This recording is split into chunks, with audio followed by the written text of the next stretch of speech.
Before I continue my story, I want to ask you a favor. If you find this story interesting or helpful, please take a moment to like this video and subscribe to Whispered Vengeance. It helps more than you know, and it's the only way these stories reach people who might need to hear them. Now, let me tell you what happened. For 3 years, my younger brother called me every Tuesday at exactly 3 o'clock in the afternoon. Every single week. Same day, same time, same questions. And for 3 years, I answered him honestly, thinking it was just brotherly concern. But yesterday, I decided to lie to him for the first time. That one lie changed everything, and I believe it might have saved both our lives. My name is Martin, and I'm 65 years old. I live in a small town in Pennsylvania, the same town where my brother Daniel and I grew up, though Danny left for Chicago 30 years ago and built himself a successful life there. I spent my career as a firefighter, 37 years putting out fires and pulling people from burning buildings. I retired 3 years ago with a decent pension, bought myself a little ranch house on Maple Street, and settled into what I thought would be a quiet life. I take care of my small garden, I play cards with the guys on Friday nights, and I see my daughter and grandkids about once a month. It's a simple life, and I like it that way. Danny, he took a different path. He moved to Chicago right after college, worked his way up in commercial real estate, married a wonderful woman named Patricia, and made more money than Dad ever dreamed possible. We stayed close, though, despite the distance. We'd talk on holidays, he'd visit once or twice a year, and I'd go to Chicago for Thanksgiving. Danny was always the worrier of the family, always checking in, always making sure everyone was okay. Mom used to say he got that from her side, the anxious genes. Everything changed 2.5 years ago. I had what the doctors called a mild heart attack. Honestly, I didn't even realize that's what it was at the time. I was working in the garden, felt some chest tightness, broke out in a cold sweat, and figured I'd overdone it in the heat. My neighbor, Mrs. Chen, found me sitting on my porch looking pale and insisted on driving me to the hospital. It turned out my instincts were wrong and hers were right. The doctors said I was lucky, that it was minor, that with some medication and lifestyle changes, I'd be fine. They put me on blood pressure medication, told me to watch my diet, get some exercise, and come back for regular checkups. I called Danny from the hospital to let him know what happened. I tried to play it down, told him it was nothing serious, that I was already feeling better, but I could hear the panic in his voice. He wanted to fly out immediately. I talked him out of it, assured him I was fine, that my daughter Lisa was already there with me. He made me promise to call him every day, until I was back home and settled. I did, and after about a week, we went back to our normal schedule of talking every couple of weeks. Then Patricia died. It was sudden and brutal. She had a heart attack while Danny was away on a business trip. She was only 60 years old. She'd been feeling tired that day, told her neighbor she thought she was coming down with something, and went to lie down. The neighbor found her 6 hours later when she came by to drop off some books. The paramedics said she'd been gone for at least 4 hours by then. Danny flew home to an empty house and a wife who died alone, with no one there to call for help, no one to hold her hand, no one to tell her it would be okay. The funeral was the hardest thing I'd ever attended. Danny was destroyed.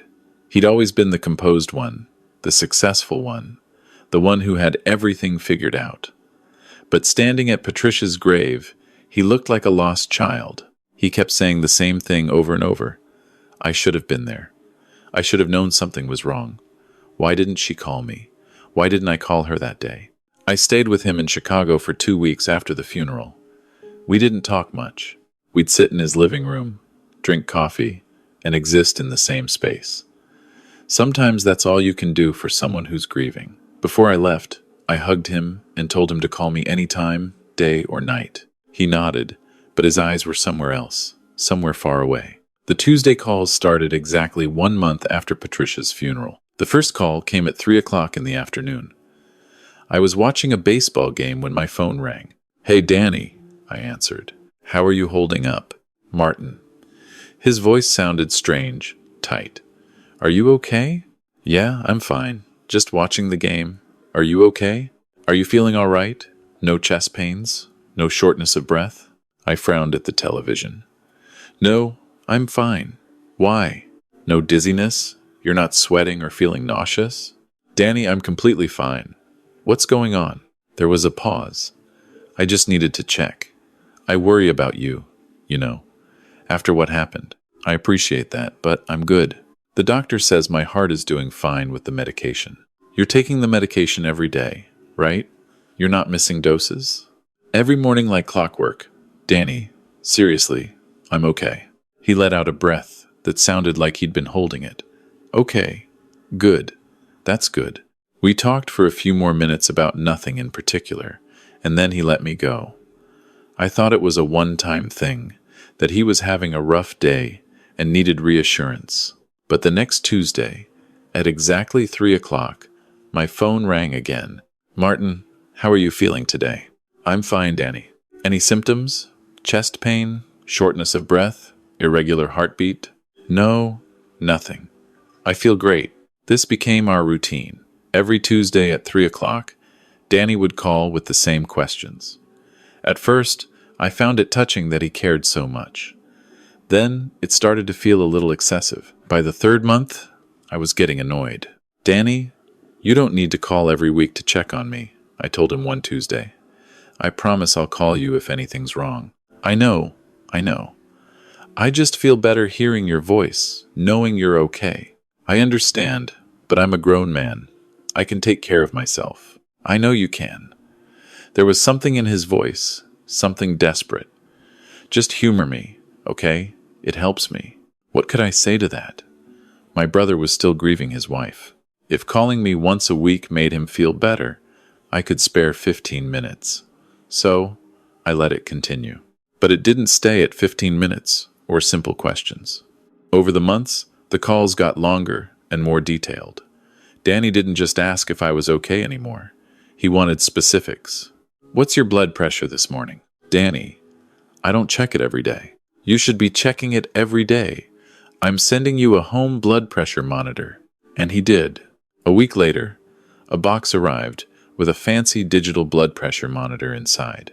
Did you get the monitor? He asked the next Tuesday. Yeah, I got it. Good. Can you take your blood pressure for me now? Right now?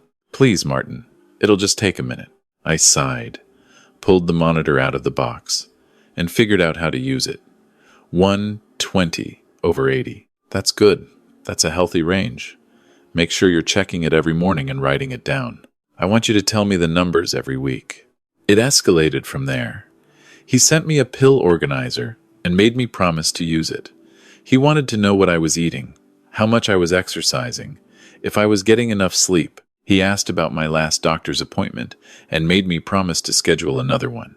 When I told him I had a follow-up scheduled for 2 months away, he said that wasn't soon enough. You need to be seen at least every 3 months, Martin. I'll find you a better cardiologist. I don't need a better cardiologist. Dr. Morrison is fine. I'm just trying to help. I know, but you're being a bit much, Danny. He went quiet for a moment. I just don't want anything to happen to you. And there it was, the pain underneath all of it. He'd lost his wife to a heart attack, and now he couldn't stop worrying that he'd lose me the same way. I understood the fear, but understanding didn't make it any less smothering. The calls continued, every Tuesday at 3 o'clock. I could set my watch by them. If I happened to be out running errands, I'd see his name on my screen at 3:01. If I was in the middle of something, it didn't matter. The phone would ring at 3 o'clock on the dot. Then came last month, and things took a turn I didn't see coming. I'd gone to the grocery store on a Tuesday afternoon, lost track of time in the produce section, debating between green beans and asparagus, and didn't get home until 3:30. I had 2 missed calls from Danny and a voicemail that sounded frantic. Martin, where are you? Call me back immediately. I'm worried sick. I called him back as I was unloading groceries. Thank God, he said when he answered. Where were you? At the store. I forgot to bring my phone in with me. Sorry about that. You forgot your phone? Martin, you can't do that. What if something happened? What if you had chest pains in the store and couldn't call anyone? Then I'd tell someone in the store to call an ambulance. Danny, I'm fine. How do I know that? You could be lying to me right now. That struck me as odd. Why would I lie to you? People do that when they're sick. They don't want others to worry, so they say they're fine when they're not. Are you having any symptoms right now? Be honest with me. No symptoms. I'm completely healthy. I'm standing in my kitchen, putting away milk and eggs. Everything is normal. He was quiet for a long moment. Promise me you'll always answer when I call on Tuesdays. Please, Martin. I need to know you're okay. Danny, this is getting out of hand. Please. For me. I ran my hand through my hair, frustrated but also heartbroken for him. Fine, I promise. But that promise didn't make things better. It made them worse. 2 weeks later, my doorbell rang around 10 in the morning. I opened it to find my neighbor from 3 houses down, Ed Peterson, standing on my porch looking uncomfortable. Hey Ed, what's up? Hey Martin. Listen, this is a little awkward, but your brother Danny called me this morning. I blinked. He called you? How does he even have your number? Ed shifted his weight. Apparently he looked up neighbors on some website and found my number. He wanted to make sure you were okay. Said he'd tried calling you this morning, and you didn't answer. I was in the shower. Jesus Christ. He called my neighbor? He seemed really worried. Asked if I could check on you, make sure you were still breathing. Ed laughed, but it was uncomfortable. I told him you were probably just busy, but he insisted I come over. So here I am. You're obviously fine. Yeah, I'm fine. I'm so sorry he bothered you with this. It's no problem, but maybe you should talk to him? He sounded pretty worked up. After Ed left, I called Danny immediately. Why are you calling my neighbors? I tried calling you 4 times this morning and you didn't answer. I was worried. So you called Ed Peterson? Danny, that's not normal behavior. I needed to know you were okay. I was in the shower. People take showers, Danny. They don't answer their phones every single time someone calls. What if you'd fallen in the shower? What if you were lying on the bathroom floor having a heart attack and couldn't reach your phone? Then I'd still be lying there. And Ed knocking on my door wouldn't help. He has a key, Danny said quietly. Everything stopped. What did you say? Ed has a key to your house. I sent him one a few months ago. I pay him $200 a month to keep an eye on you and to check on you if I can't reach you. I sat down heavily on my couch. You did what? I needed to make sure someone could get to you if something happened. You gave my neighbor a key to my house without asking me? I knew you'd say no. You're damn right I would have said no. Danny, that's my home. You can't just hand out keys to my house. That's not okay. I'm trying to keep you safe. No, you're trying to control me. There's a difference. He was quiet for a moment. I just don't want to lose you too. And there it was again, the grief that was eating him alive. But grief didn't give him the right to invade my privacy like this. You need to ask Ed for that key back, I said firmly. And you need to stop calling my neighbors. Martin, no. This crosses a line. I love you, but this has to stop. He agreed, reluctantly. I thought that would be the end of it. But 3 days later, I got a strange phone call from Dr. Morrison's office. The receptionist said my brother had called, asking for details about my last visit and my current health status. I didn't give him any information, of course, she said. HIPAA laws prevent that. But he was quite persistent, said he was worried about you. I just thought you should know. I was furious. I called Danny immediately. Did you call my doctor's office? I just wanted to make sure you'd actually been to your appointment. You said everything was fine, but I needed to verify it. Verify it? Danny, you can't do that. That's a violation of my privacy. I'm your brother. I have a right to know if you're sick. No, you don't. Not unless I choose to tell you. We argued for 20 minutes. He didn't see why I was so upset. He was just worried about me, just trying to help. Why was I being so difficult? Why wouldn't I let him take care of me? Because I don't need you to take care of me, I said. I'm not a child, and I'm not dying. You need to let this go. But he couldn't let it go. The Tuesday calls continued, more insistent than ever. Then last week, something happened that made me realize just how serious this situation had become. I was at Lisa's house helping her paint her kitchen when Danny called at 3 o'clock. I stepped outside to answer. Hey, Danny, where are you? You sound like you're outside. I'm at Lisa's, helping her paint. You're painting? Martin, you shouldn't be doing physical labor like that. The fumes from the paint, the exertion. It's a kitchen. I'm not climbing Mount Everest. Do you have chest pains? Is your breathing labored? No, I'm completely fine. Put Lisa on the phone. What? I want to talk to Lisa. Put her on the phone. Why do you want to talk to Lisa? I need to tell her to watch for symptoms. If you start showing signs of distress, she needs to call 911 immediately. Danny, for God's sake. Put her on the phone, Martin. I hung up. I actually hung up on him. My phone immediately started ringing again. I didn't answer. It rang 4 more times, then stopped. 5 minutes later, Lisa came outside, looking confused. Dad? Uncle Danny just called me. He said you hung up on him and he's worried you might be having a heart attack. Are you okay? I sat down on her porch steps and put my head in my hands. Your uncle is losing his mind. That night, I couldn't sleep. I lay in bed thinking about Danny, about how much he'd changed since Patricia died, about how his grief had twisted into something dark and consuming. I thought about Patricia's death, about how she'd been alone, how no one had known she was in trouble until it was too late. I understood why that haunted him.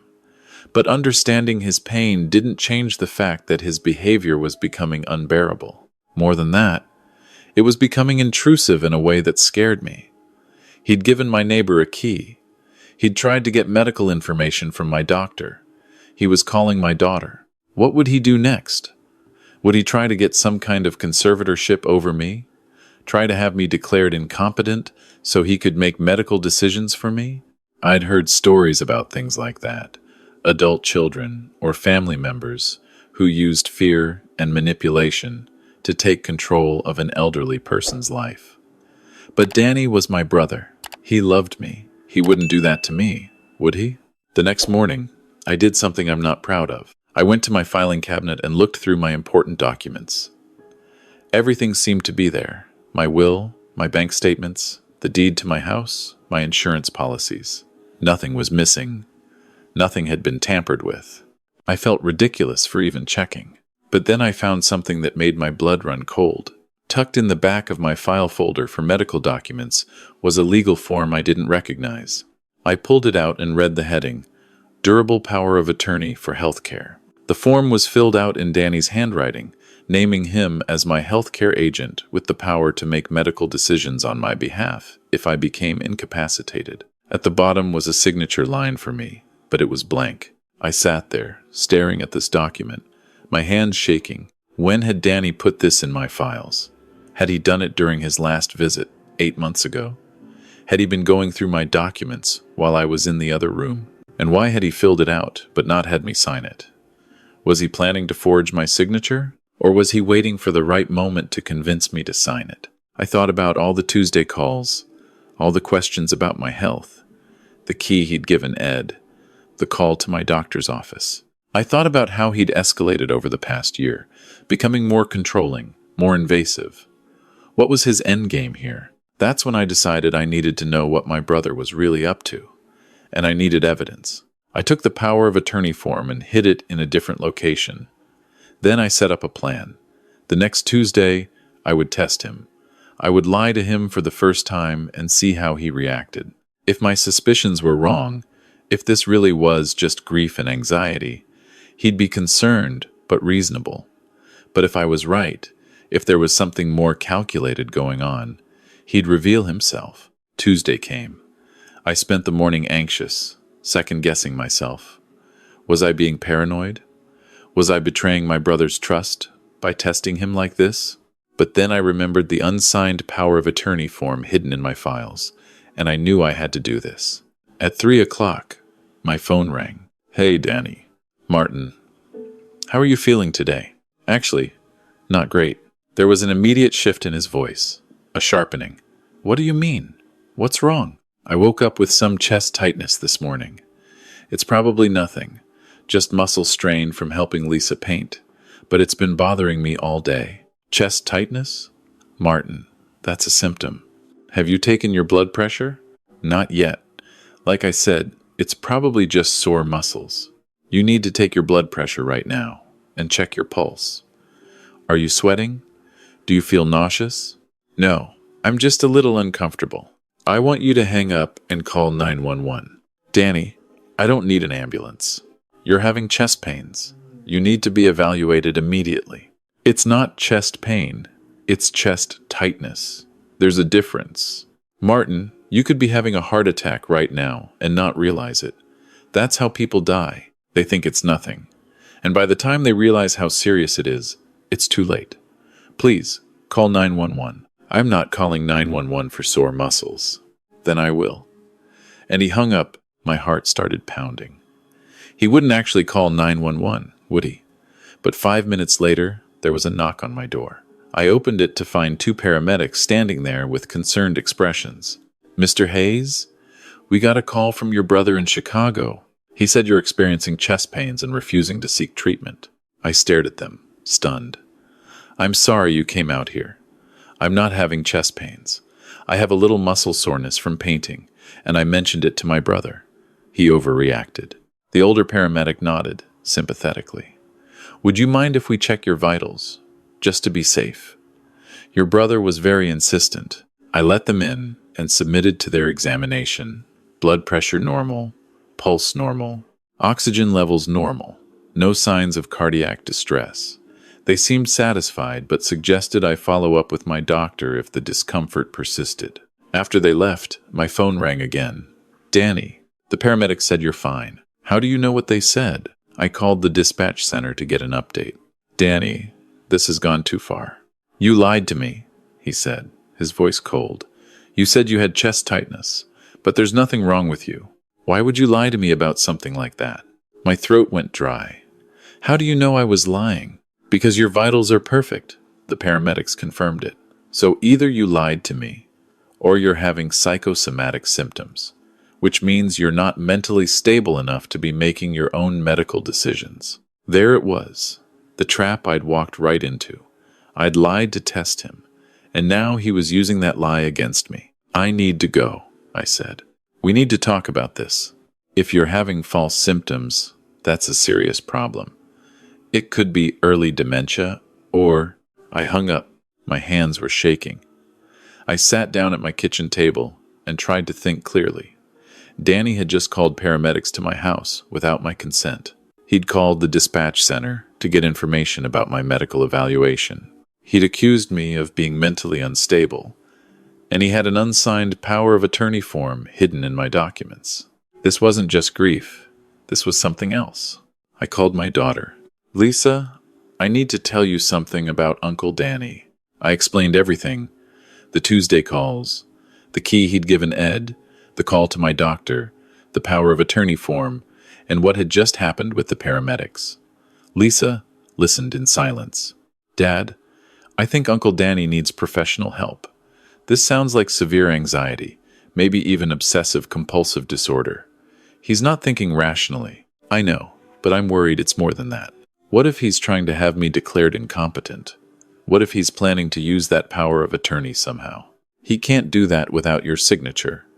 And he definitely can't do it without a doctor's evaluation showing you're not competent.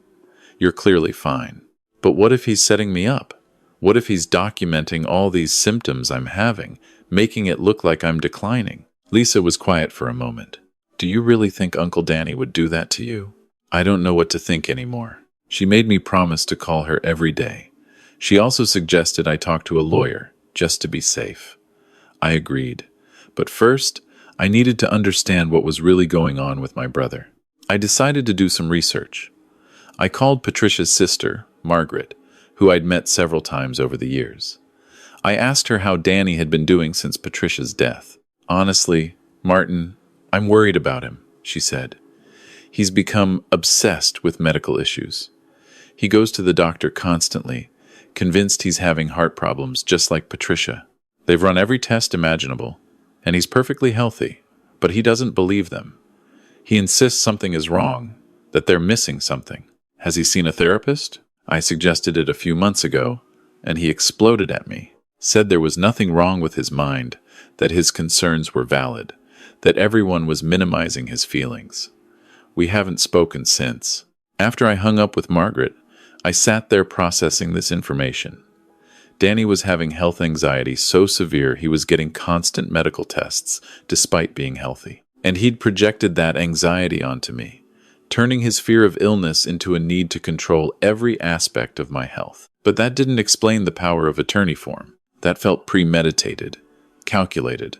I decided I needed to confront him directly. I needed to see his face when I asked him about it, needed to hear his explanation. So I did something impulsive. I booked a flight to Chicago for the next morning. I didn't tell Danny I was coming. I just showed up at his condo in downtown Chicago around noon. When he opened the door and saw me standing there, his face went through several emotions. Surprise, confusion, and then something that looked like fear. "Martin, what are you doing here? Are you okay? Did something happen? We need to talk." "Can I come in?" He stepped aside, and I walked into his home for the first time since Patricia's funeral. The place was immaculate, almost sterile.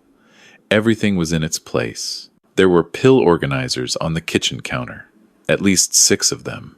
Medical journals stacked on the coffee table. A blood pressure monitor sitting next to the couch. "You flew here without telling me?" Danny said, his voice rising. "You got on a plane? The pressure changes? The stress on your cardiovascular system?"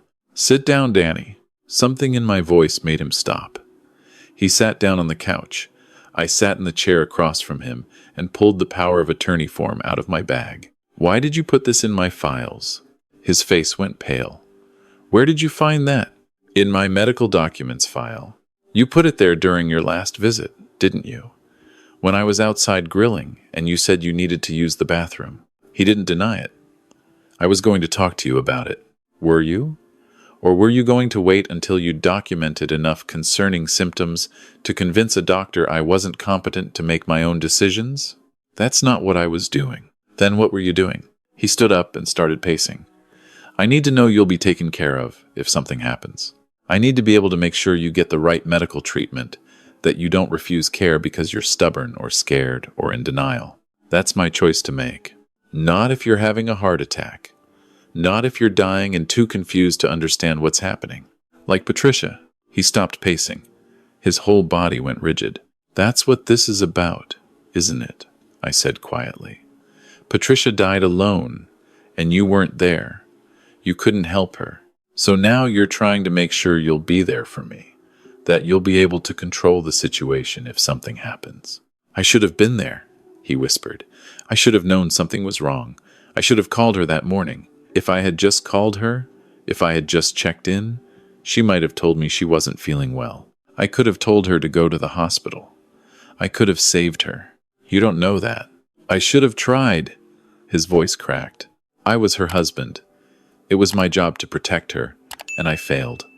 I was 800 miles away making money while my wife died alone on our couch." I stood up and moved closer to him.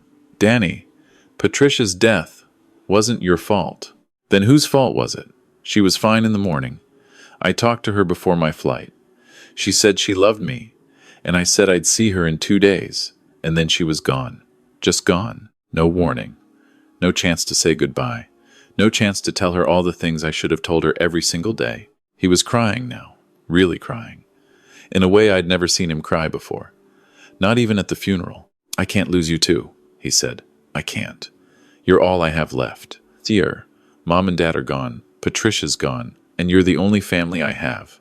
And every Tuesday at 3 o'clock, I call you to make sure you're still alive, to make sure I haven't lost you too, to make sure I'm not going to get a call from a stranger telling me you died alone while I was somewhere else not paying attention." I pulled my brother into a hug, and he sobbed against my shoulder like a child. We stood there, in his too-clean living room, surrounded by all his medical equipment and fear, and I realized how badly he'd been drowning in his grief. "I'm not dying," I said gently. "I had a mild heart attack 2 years ago, and I'm fine now. The doctors confirmed that. You need to believe them. But what if they're wrong? What if they missed something? Then they missed something. But you can't live your life like this, Danny. You can't control everything. You can't prevent every possible tragedy. I have to try." "No, you don't. You have to let go." He pulled back and wiped his eyes. "I don't know how. I think you need to talk to someone. A therapist, a grief counselor, someone who can help you process Patricia's death and this anxiety you're struggling with. There's nothing wrong with being concerned about your health. There is when you're calling paramedics because I mentioned sore muscles. There is when you're calling my doctor's office and my neighbors and my daughter. There is when you're hiding legal documents in my files without my permission. Danny, this isn't concern. This is something else. And you need help. He sat down heavily. I'm not crazy. I didn't say you were crazy. I said you need help. There's a difference. We talked for 3 more hours. I told him about the toll his Tuesday calls had taken on me, how smothered I felt, how his behavior had started to scare me. He told me about the sleepless nights, the constant worry, the panic attacks he'd been having. He admitted he'd been to the emergency room 4 times in the past 6 months, convinced he was having a heart attack, only to be told it was anxiety. Margaret said, "You won't see a therapist," I said. "I don't need therapy. I need people to understand that I'm just trying to protect the people I love. By invading their privacy and trying to control their medical care." He didn't have an answer for that. I stayed in Chicago for 3 days. We talked more. I met with Margaret, and the 3 of us sat down together. Danny was defensive at first, insisting he was fine, that everyone was overreacting. But slowly, as Margaret and I shared our concerns and experiences, he started to listen. On my last night there, he finally admitted it. "Maybe I do need help." "I think that would be good," I said. "But I'm still going to worry about you." "I know, and I'll still answer when you call." "But Danny, you can't call me every Tuesday at 3 o'clock for the rest of our lives. You can't make your grief and anxiety my burden to carry. I don't know what else to do. You get help. You process Patricia's death with a professional. You learn to live with uncertainty instead of trying to eliminate it." He agreed to find a therapist. Margaret offered to help him find one and go to the first appointment with him if he wanted. He said he'd think about it. I flew home the next morning. Danny called me later that day, not at 3 o'clock, but at 6 in the evening. "I found a therapist," he said. "I have an appointment next week." "That's good, Danny. I'm proud of you." She specializes in grief and anxiety. Margaret sent me her information. "How do you feel about it?" "Terrified," he admitted. "But also, maybe a little relieved?" "I'm so tired, Martin. I'm tired of being scared all the time." "I know." We talked for a few more minutes, and before we hung up, he said, "I'm sorry for all of it. The key, the calls to your doctor, the power of attorney form. I was so focused on not losing you that I didn't see how much I was hurting you." "I forgive you," I said. And I meant it. That was a month ago. Danny has been seeing his therapist twice a week. He still calls me on Tuesdays, but now it's at different times, and we talk about normal things. How his therapy is going, what he's been doing, memories of Patricia. He asks how I'm doing, but not in that desperate, probing way. Just like a brother checking in with his brother. He still worries. I know he does. But he's learning to sit with that worry instead of trying to control everything around him. His therapist told him that his anxiety about my health was really about his fear of loss, his fear of being alone, his guilt over Patricia's death. He's working through those feelings now, slowly. Last week, I got a letter from Danny with a check inside.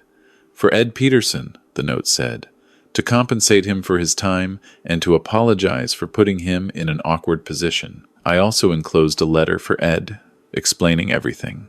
I hope you'll give them to him. I did. Ed accepted both graciously and said he was glad to hear Danny was getting help. I've also been going to therapy myself. My doctor suggested it after I told her what had happened. She said that being on the receiving end of someone's anxiety can be traumatic too, that I needed space to process my own feelings about the situation. She was right. I had a lot of anger I didn't want to acknowledge because I felt guilty for being angry at my grieving brother.